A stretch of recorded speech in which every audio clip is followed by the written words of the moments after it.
அந்த காலத்தில் சின்ன வெங்காயமும் பழைய சாதமும் தான் அனைவரின் பிரேக்ஃபாஸ்டாக இருந்தது.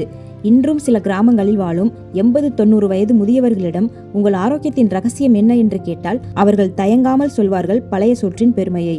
இன்று நாமோ இட்லி, தோசை, பொங்கல், பூரி என விதவிதமாக சாப்பிட்டு நோய்கள் வந்ததுதான் மிச்சம். இரவு முழுக்க நீருடன் சாதமும் ஊறும் பொழுது அதில் நுண்ணுயிர்கள் கோடிக்கணக்கில் உண்டாகின்றது.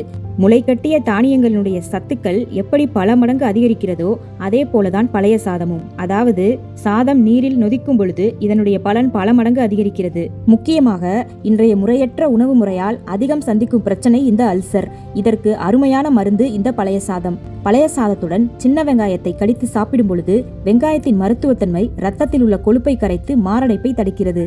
காலை உணவாக இந்த பழைய சாதத்தை சாப்பிட்டு வந்தால் வயிறு தொடர்பான நோய்கள் குணமாகும். முக்கியமாக உடலில் அதிகமாக இருக்கும் உடல் உஷ்ணத்தை போக்கும்.